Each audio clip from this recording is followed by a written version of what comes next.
đã là crom mình sang $30.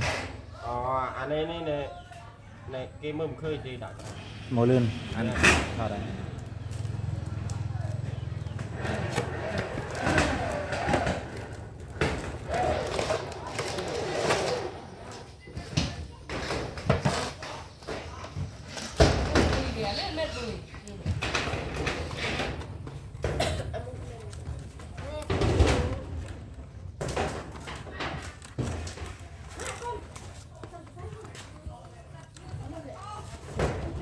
anh mua là bằng ai chơi đi đây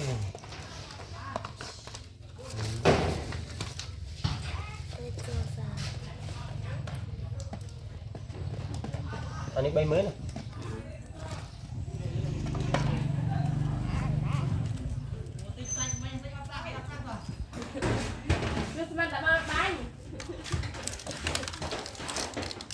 Tidak ngon.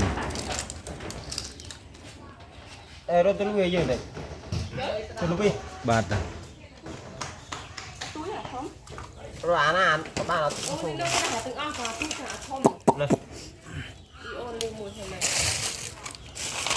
Đây là không. Đi ôn lên thế này.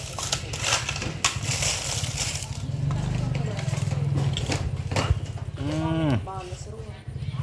Bay lòi.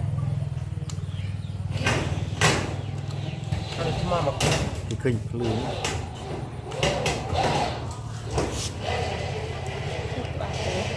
Cái bài của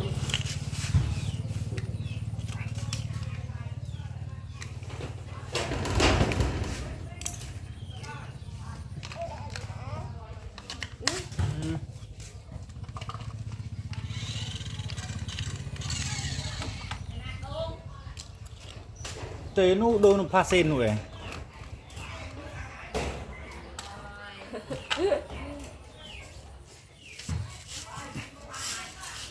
nát cồn. Mình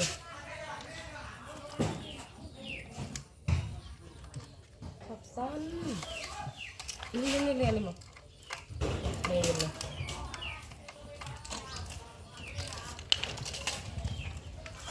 rồi phải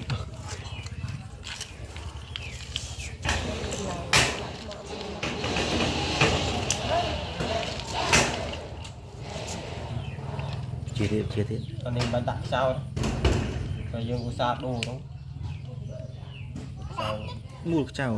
Có bạn thì Mua tổ mạng một tầng.